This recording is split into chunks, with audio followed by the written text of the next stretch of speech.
It's finally here, the Thrustmaster FCS HOTAS. I know a lot of you have been very eager for this one. This HOTAS promises to bring some new competition to the lower end of the consumer market with a new throttle, new design to accompany the older T16000M joystick. As usual, I will be going into a lot of depth in hopes that you can determine if this is the product for you without you relying on my conclusion, since you might be looking for something different from me. And do keep in mind that, once again, I have just one item to review, so I cannot tell you how reliable these are out of the box in general. And I've only had a few days with it, so I can't tell you how it lasts in the long term. And of course, with a sample size of one, I couldn't determine that anyway. I can tell you that I've not had any issues with this so far. I will be doing this review in two parts. This review is exclusively for the TWCS Throttle. Although I purchased the entire set, the throttle is available separately for $90, 90 US dollars MSRP. The T16000M review will come in a separate video where I will review the new and old versions of that joystick. I pre-ordered this product the first day I could from Newegg. And it's been a bit of a bumpy ride getting here. You know, we've had some delays. In fact, it looked like recently it was going to be delayed even further based on Amazon's reported shipping times. But thankfully it turns out that's not the case, at least not if you pre-ordered early. And I got mine from Newegg actually a week before the official release date.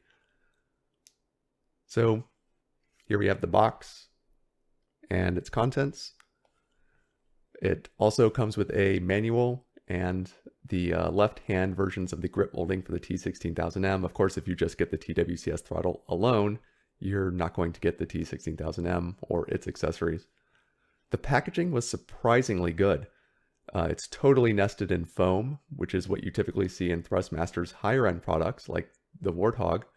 It's not what my old T16000M came in, and it's not what most other lower end joysticks I have came in. The CH stuff, the X56 as well, those also came just in a cardboard shell, if you will, to hold it in place. So this was much better than you typically see, and a bit surprising considering that this is bordering on the cheapest HOTAS that you can get, and the TWCS is the cheapest by MSRP standards, the cheapest throttle that you can buy standalone. So what I'm going to do now is I'm going to take this T16000M aside. That's going to be used in our next video, but we're going to get started with the TWCS throttle.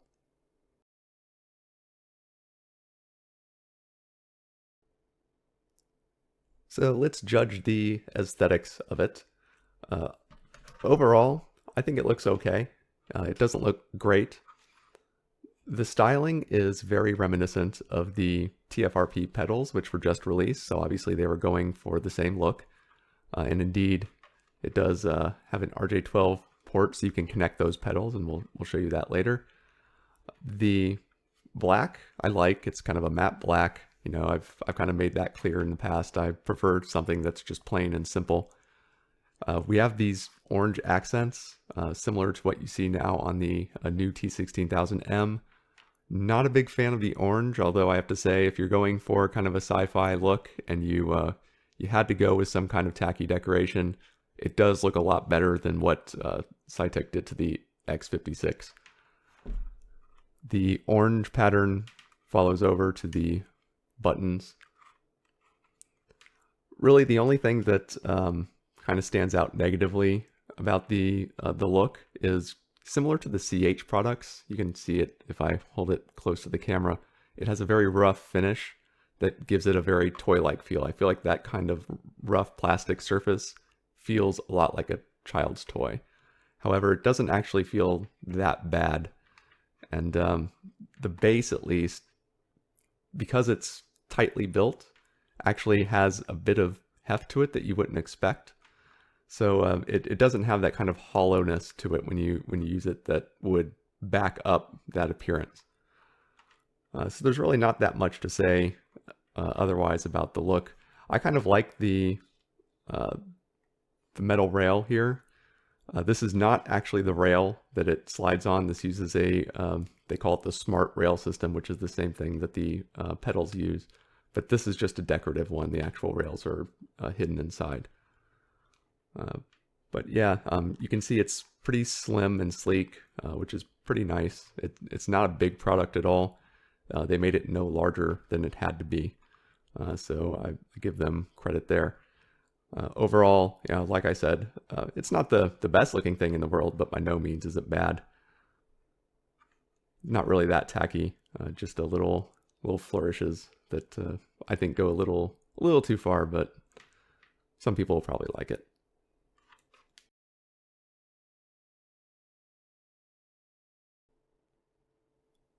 Okay, now on to the most important part. How does it function? You can see I now have the TFRP pedals set up as well.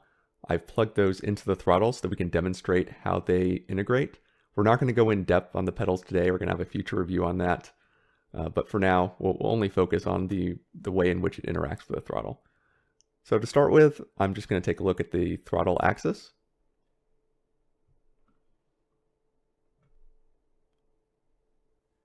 You don't see any noise or any jitter on this axis. It just, you stop it and it stays where you put it. That's great, especially coming off the CH stuff, which tends to have a ton of noise. I will occasionally see it settle by one position. That's not really noise, it's just it settling into place. It appears to be a 16-bit value that it is reporting. However, that's a bit misleading. It looks to me like it's actually a 15-bit value that's been scaled up to 16 bits because the least significant bit is always 0 with just one exception, and that's if you go to max. And the way you can see that here is just the fact that we're always getting an even number no matter where we push it. And it's very hard to push it by just one increment, but I have done it before and it typically goes by 2, which means it is basically 15 bits. There's probably a 15-bit ADC in here, and then the microcontroller is reporting it with 16 bits. And it just only gives you that last bit to indicate the maximum. The movement is extremely smooth. It's very nice, very quiet. It looks like it slides pretty much the same as the CH Pro Throttle does, although in reality, the way in which it slides is slightly different. But it's a lot quieter, a lot smoother. It feels much more refined. There is a bit of breakaway force, which comes from the grease that they're using. If I push, it kind of jumps all of a sudden sometimes. It kind of depends on where it is. It's a little heavier in the middle, which I think comes from the way in which it is actuating the potentiometer. We can see that later when we do our disassembly. There is a mini joystick, which is good for all the space sim enthusiasts. So you can get your lateral and vertical thrust. And I'm a little mixed in my opinions on this. First thing we'll look at is how it returns to 0, which is something that's always a little troublesome for mini joysticks. You can notice the y-axis there tends to, especially from the positive side, it returns to around 4 to 5% away, which is pretty reasonable. And usually around 3% away from the negative y-axis. X-axis seems to be pretty good within 1 or 2%. This is actually not a bad performance. It's a little worse than the X56s, but it's better than everything else I've tried. One of the very interesting things about this is you can actually go to the corners. So notice how you can get 0 on both axes or 100 on both axes. No other mini joystick can do this. They all are circular in their movement rather than square. So you can't hit maximum on 2 axes at the same time. This is the first one I've ever seen, not just in an actual joystick product that's been marketed, But even in parts that I have purchased, I've never seen that. So they get a lot of credit for that. There is a big problem with it though, and that's the positioning. There's a reason that every game controller has you control these types of devices with your thumb. Your thumb has more dexterity than your index finger. You can't control this very well. I'm going to try to isolate the x-axis. You notice how it can fly off, especially towards the end. It's really hard to not have the y-axis go up when I move x left and right. It's definitely not as good to put it here as it would be if it were in the thumb position. If you're careful, you can control it reasonably well, but you have to be careful and you have to really stop and think about what you're doing, which is something you're not going to do when you're playing games. It is a 10-bit value, actual 10-bit in both measure and in what's being reported. All the other axes are 10 bits.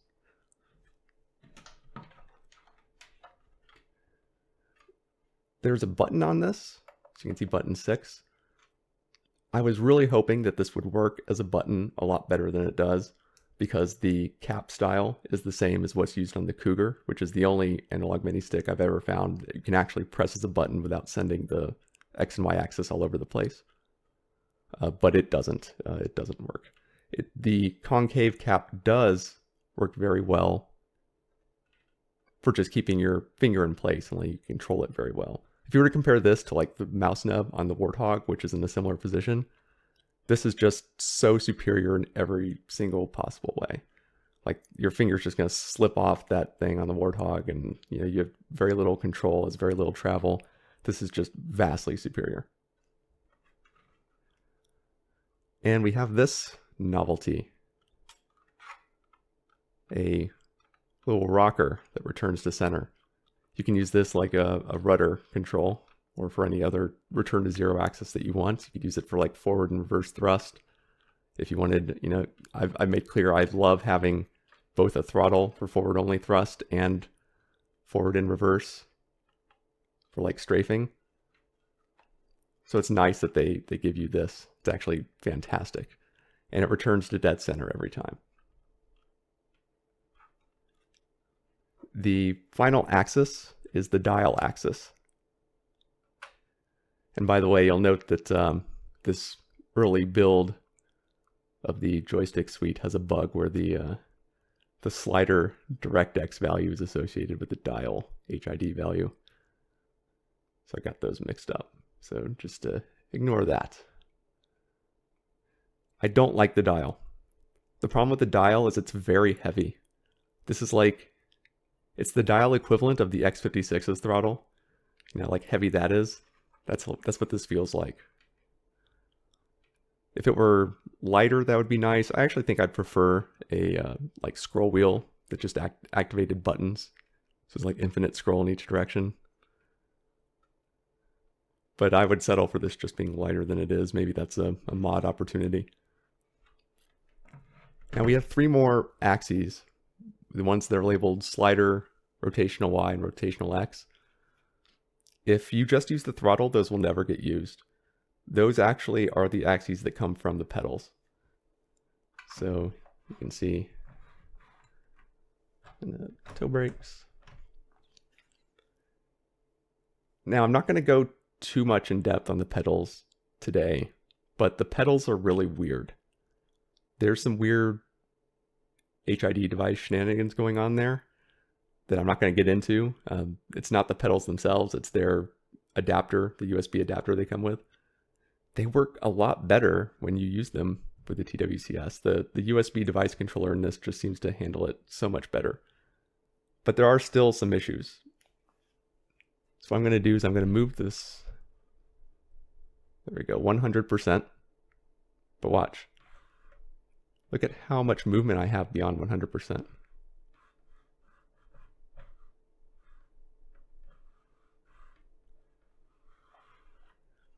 And it seems like it gets better over time, right? So now it's almost there. So the thing about Thrustmaster products is they're all auto-calibrated in hardware. So the way that they should be working is whatever is the greatest value that's been reported is what it considers to be 100%. And then it calibrates that to the values that are being reported to your computer. There's something weird about how it calibrates this where it doesn't immediately calibrate right. So normally if I wanted to auto-calibrate the throttle axis here, I could just do boom, it's done. I went to 100 and 0, it's done. This one you have to do it like 6 or 7 times. It's kind of odd.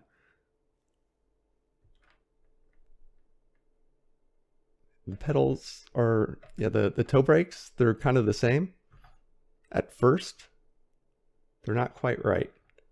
And after like 3 or 4 times, they get gradually closer and then they're dead on.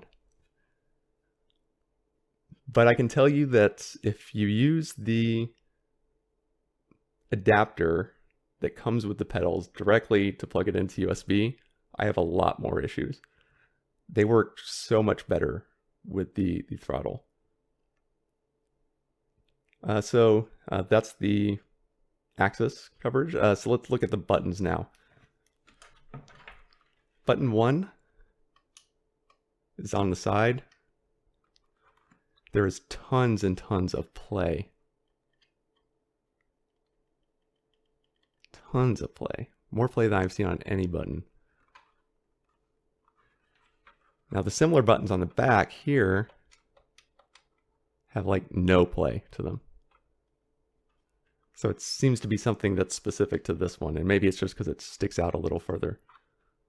Now when I first pressed this button, trying it out for the very first time, I was a little worried because the T16000M that this comes with uses really shitty rubber dome switches, and the buttons feel just god awful.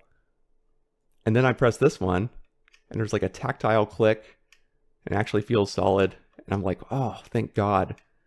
They actually use tack switches in this. So I can hear the tactile click, and I can feel it. And you know, the button's got a lot of play, so I'm thinking, okay, so they use really shitty tack switches, but at least they're tack switches. And I was wrong. Because then I opened it up, and it turns out these are rubber domes too.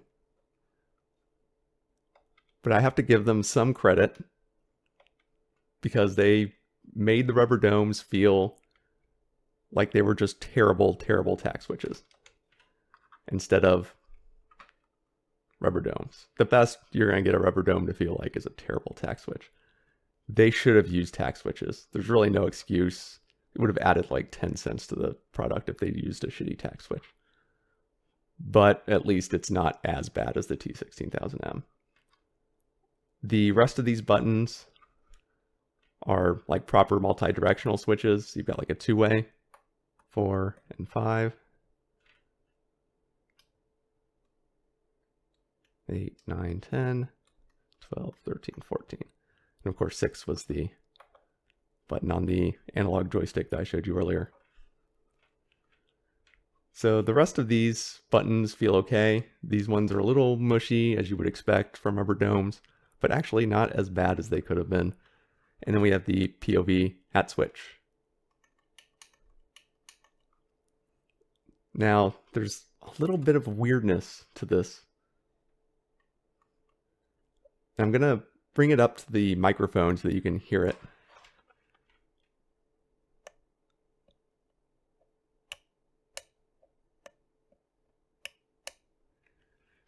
So I hope that comes through on the mic.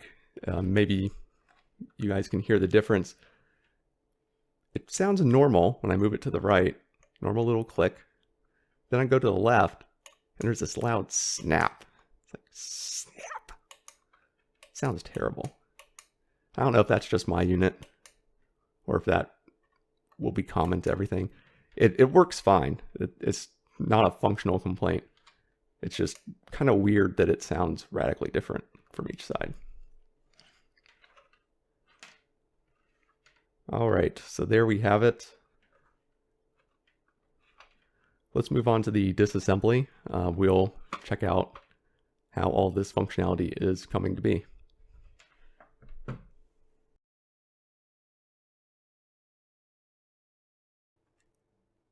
Now to disassemble the TWCS throttle, we need to start with the base. There are 8 screws to remove. 1, 2, 3, 4, 5, 6, 7, 8. Now, one word of warning, I don't know if you guys can see it. You see that screw in the middle there? That one is actually inside, and that's what holds the sliding mechanism on. So if I move it, oh, I see it moves away. So don't get confused and try to remove that screw, at least not to start with.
That last screw just wants to sit in there. That's fine. We'll leave it there. And here's the internal of the throttle mechanism. Now we'll look at the throttle first thing. You can note how it moves. It's basically sitting on these rails. And if you were to remove these screws, you would basically be removing one side. It basically clamps on when both sides are screwed together. And it slides on that metal. And it slides pretty smoothly. And the reason it moves smoothly, I don't know how well it comes across in the video to you guys, but it's lubricated. And I call that out because I had a very negative bias towards this product before I obtained it, because I saw that it used the so-called smart rail system. And I've had the TFRP pedals since they were released, and the movement on them is really bad, to be frank. And again, we'll do a full review on that, so I'm not going to go into depth on that. But the reason is that the rails on the TFRP are not lubricated. So it's just plastic and bare metal rubbing on each other when you try to move them. So it's good to see that they did not make that mistake here. It looks like it's a silicone Teflon grease, which is, it's cheap, but it works. I think that that's probably why it has the breakaway problem. When you try to push it at first, the static friction prevents it from moving until you provide enough force, and then it starts moving smoothly. I think if this were re-greased with a damping grease, it would move even better. The grease used here, this is the potentiometer handle. So if I take that off, you can see the potentiometer. We'll stick that back in. So it's held on with this screw. The screw doesn't actually screw into anything, it just applies pressure. Well, I mean, it doesn't screw into the handle, it screws into something on the back. But it then holds that washer down. And that grease that it's moving over on that potentiometer shaft is the typical like red shitty grease that Thrustmaster uses and everything. It's awful stuff. And I think it's why I mentioned earlier, there's kind of a feeling that it moves a little heavier in the center than it does at the edges. And that's because as you move towards the edge, you see the washer moves towards the center of the opening. And so it's got less surface area contact with that grease, that terrible, terrible grease, versus when it's in the middle and you see it's now just sitting on not just on the left and the right side of it, or top and the bottom, depending on how you're oriented, but also on the side as well. So again, re-greasing that with something better might help alleviate that problem as well. Now, if we look at the way the wires exit, I criticized the CH Pro throttle because there was just a big empty hole that they came out of, and it let the wire move around and get pulled taut against that kind of sharp edge, as opposed to what we saw in, for example, the X56 review, where they kind of clamped it in place. So there wasn't much movement. The wires would just come out straight. And here what they've done is they've used foam to stuff that hole together. So the wire is held in place here, which is good. And there's a fair amount of slack, so it's not getting pulled taut. It's also good. In fact, there might be a little more slack than I like because it bends a little tightly, but I think that's fine. The wires are easily accessible. They're kind of held in place with little notches, but you can easily get them out, which is nice because it means you don't have to completely remove the cable if you want to remove the handle, which is something that's important if you're a lazy reviewer like me. Here we have the USB out. The only thing that's really notable here, and it's only notable because this is part of the FCS HOTAS, is that we have strain relief and we have a choke. I only call that out because the T16000M doesn't have strain relief where it exits, and I don't believe it has a choke either. I'm pretty sure it doesn't, but I don't have it sitting right here to look at. It basically just, they run the cable out a hole. That's not really a great thing to do. You want the strain relief, so it's good that they did that. And in general, I feel like when I look inside here, with details like that, it feels like this is kind of a level up from the T16000M. And I guess in a way the pricing reflects that, because if you buy them independently, this is double the price. Here's the RJ12 connector. Wires run to the circuit board. You can see the microcontroller and clock over here. See if it'll focus. Focus, please. Oh well, that's probably good enough. All right. So the handle is held on with 3 screws, or 4 if you include the potentiometer shaft, because we do have to remove that to get to all of the screws.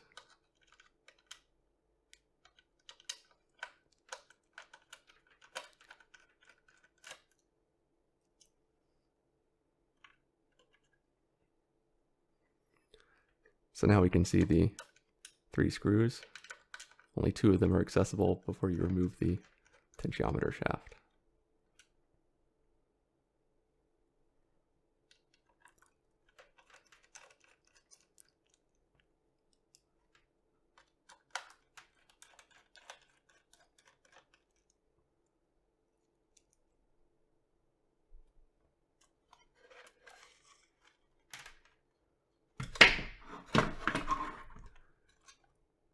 So there we go.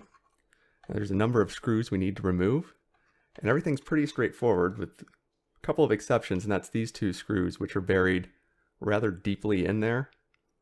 So you'll need a fairly long precision screwdriver to get those.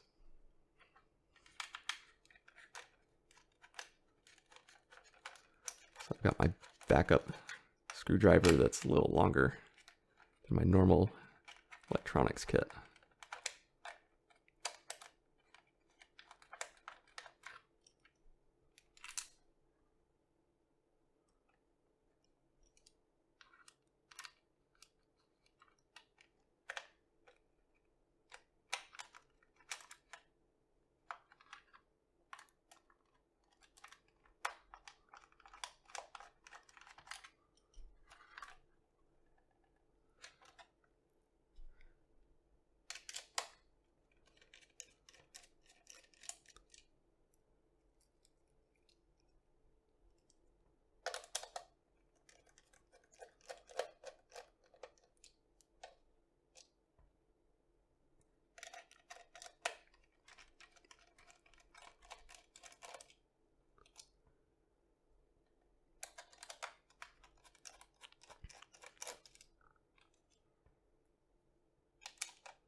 And although this is made of several pieces that come together, you really have to take all of the screws out before they come apart nicely.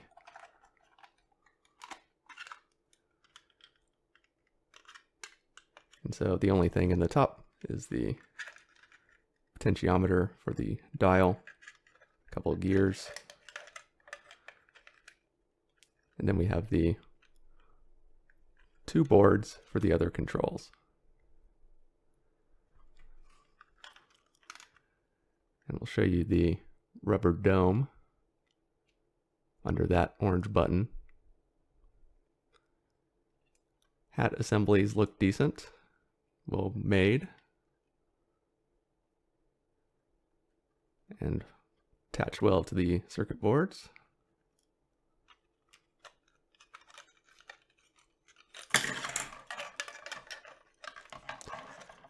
And here you can see how the rocker works. Let's see if I can get a good view of that. I'm a little lazy. I don't want to have to unplug all these things. And so we have a spring, which just keeps that centered. And then, oops, sorry. This just clips on there so we can move it like so. All right, so everything in here looks on the up and up to me. Reasonably well constructed considering the price. Everything is, you know, cheap plastic, but again, you're paying for the cheapest independently purchasable throttle on the market. The only thing I don't really like is the rubber dome stuff. I mean, that's just kind of nonsense even at this price range.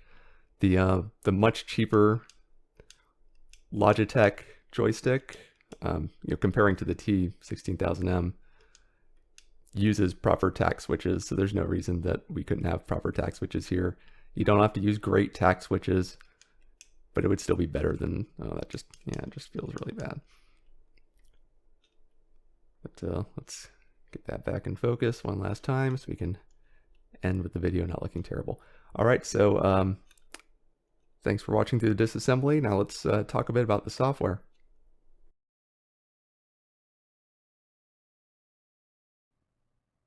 So what we have here is the target software. This is Thrustmaster's Windows only, Thrustmaster only software for programming all of their flight gear. It is similar to, or we could say analogous to, the CH Control Manager, and just like the CH Control Manager, I think it's much too big and powerful and complex to review it in its entirety as part of a hardware review. Furthermore, it does work with all of the different Thrustmaster flight gear, and so I don't want to go through this review again and again and again for each one. So I'm going to save an in-depth review and tutorial and walkthrough video for the future. Today we're just going to do a quick gloss over of the features and how it relates specifically to this hardware. So what I have here is the main screen. It shows you which controllers are connected. I have the TWCS Throttle, the T16000M, you know, from the FCS HOTAS, and the TFRP pedals, which here are weirdly called the T-rudders. That's the name of the VKB pedals. I don't know why Thrustmaster calls them T-rudders here. They also call them T-rudders in the drivers, so that's how they show up in Windows. But I've never seen them called that in any Thrustmaster marketing.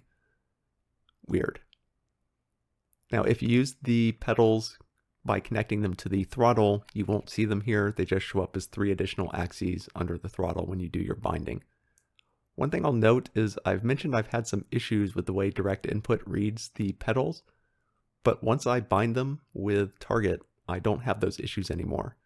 So if you have any of the same issues that I do, even if you're not using target for programming, you might want to use it just to map a pass through on the pedals to fix those issues. So what I'm going to do now is create a configuration. A configuration is how you map some of the physical inputs to the virtual input. You only get one virtual joystick. That's important. You know, CH Control Manager can give you multiple. Here we only get one, and that one will be subject to all of the normal direct input limitations. Direct input only lets you have one each of X, Y, Z, rotational X, rotational Y, rotational Z, dial, and slider axes. We have 12 axes here. we're going to have to make some sacrifices.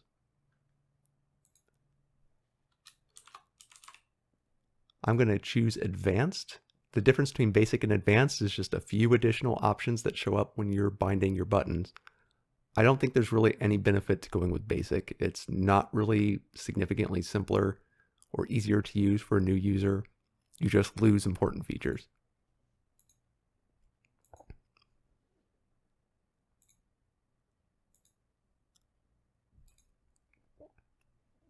So we've chosen our devices, and here we see the axes.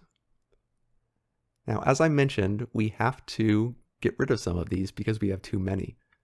You'll note the default choices that it has made. It's trying to avoid conflicts, but it can't. So we have, for example, the x-axis on the joystick maps to the x-axis on our virtual joystick. That makes sense. We also have the x-axis of the virtual joystick being mapped to the throttle. That doesn't make sense. If we have a conflict, it will just pick one. So if I were to go forward with this, the x-axis on the virtual joystick would actually come from the throttle and only the throttle. The T16000M's joystick would basically be doing nothing. So I'm going to have to take some stuff away here. I'll start with this thing here. It highlights it for you. And if you aren't using the pedals, you'll note that because the pedals aren't connected to the throttle, it hides those 3 pedal axes. So there's only 5 there, 4 here, so you'd have 9. And I just got rid of this one. That would be all I had to do. But since I have the pedals, we have to make more choices. So let's get rid of the twist on the joystick because I have the pedals.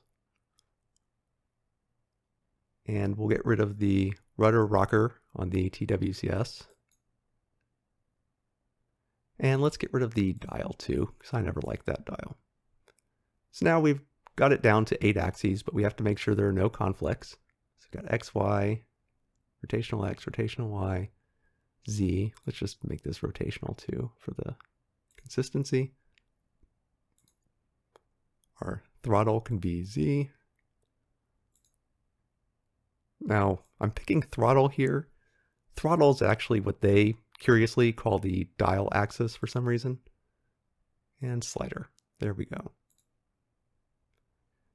Now here we can map buttons. And the way you do that, like it says here, you drag and drop, which is an odd choice. And then we can give it something like a name. And we can give it a binding. You can bind this to mouse input as well, any kind of input that you want. We've got pulse, so we can make it act like when you're holding the button down that you're pressing the button repeatedly on the keyboard, or other options. And we have layers. Layers are like mode shifting. So in CH terminology, you have shift and you have mode switching. I/O is a lot like shift. So you choose a button that you hold down to switch between the in and out layers. UMD stands for up, middle, down, and the idea is that you bind this to a 3-way switch, similar to what you have on the Cougar throttle or the Warthog throttle. We don't have a 3-way switch here, but what you can do is you can map it instead to temporary push buttons, the regular buttons that we have all over these devices. And so when you press that button, it will toggle between them. So whereas the 3-way switch, you're basically flipping a switch into a position that's holding the button down. Here we just temporarily push it and it switches between them. The way that we would do that is we go to edit layers, and that lets us set everything up. But we'll avoid that for now. We'll save that for a future review. We'll just finish. And you see now we have a new custom configuration over here, the test configuration. And I can pick it, and I can choose run. And our virtual joystick is connected. It hides the original devices so that we don't get duplicate input. And when we're done, we can stop. We can also do mappings so that we can automatically enable a profile when a certain game runs. And the final feature, which is kind of the killer feature, is the scripting. So they have a C-like language. It's actually kind of a wrapper around C. that lets you do custom programming. So you can basically set up one of these profiles from scratch and by hand. When you go through this GUI, you're basically letting it build the script for you. The scripting lets you do some very advanced stuff. It's a really awesome feature. It's not very intuitive, so even compared to the CH Control Manager stuff, I think it takes more time to learn. And indeed, I think this whole piece of software is the least intuitive of the major brands, but it's a very powerful piece of software. And if you have even just one piece of Thrustmaster gear, and especially if you have multiple pieces, it's very beneficial to learn. I think it's a very strong point for the Thrustmaster ecosystem.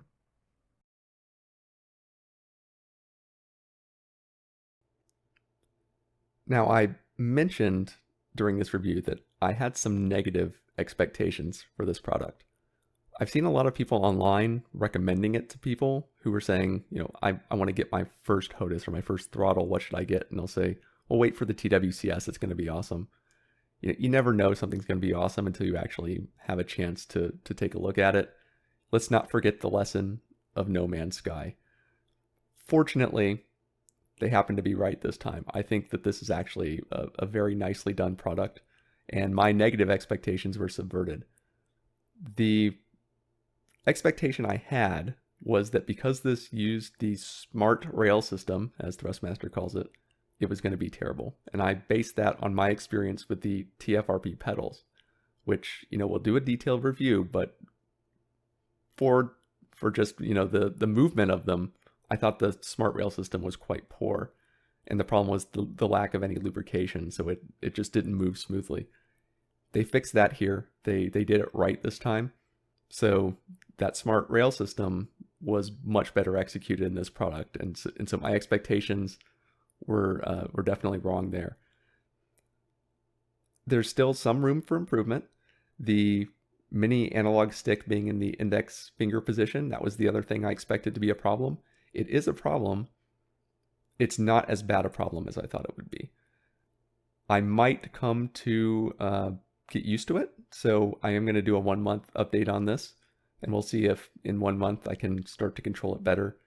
But it definitely would still be better if it were in the more ergonomic thumb position. And then the dial could use some improvement as well. So in terms of the axes, those are the two things I like to see done better.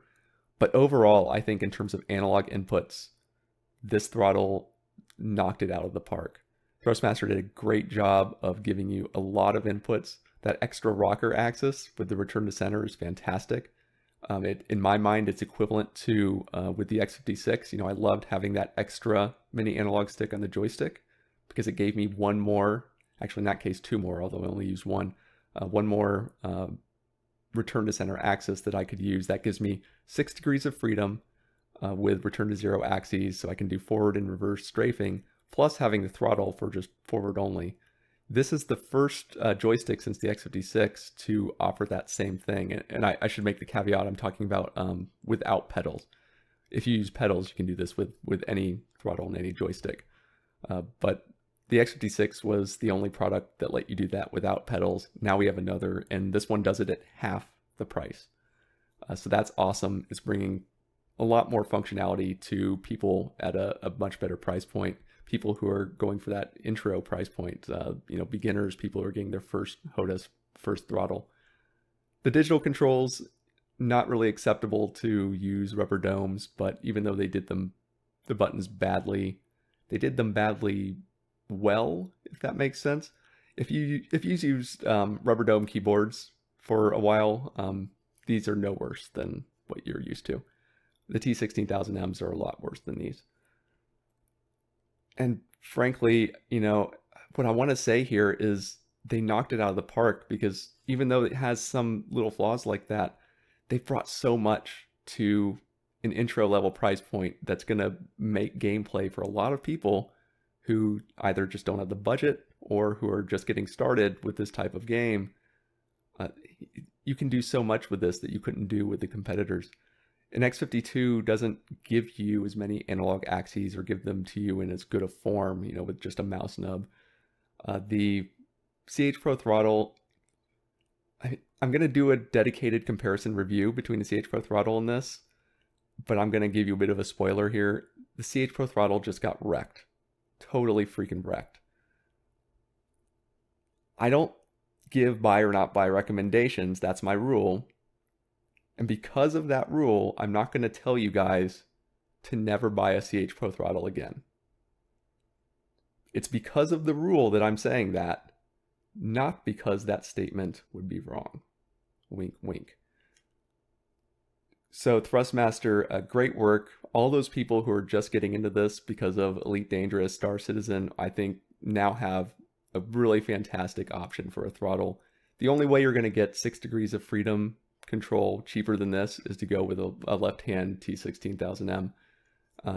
Some people love that, but it may not be for everyone. So if you want a throttle, you can go this route. And you do get more functionality out of this than a T16000M, more buttons, more analog axes. So I came out with a very positive view of this, keeping in mind it's a budget product, but for a budget product, they've really nailed it. Good work, Thrustmaster. Thanks a lot. If you guys like this review, hit that like button, subscribe. We've got more coming. We've got the rest of the FCS series. We've got the T16000M coming up. And of course, we'll get the TFRP pedals as well, and the target software and so forth. Thanks a lot, everyone. Have a great day.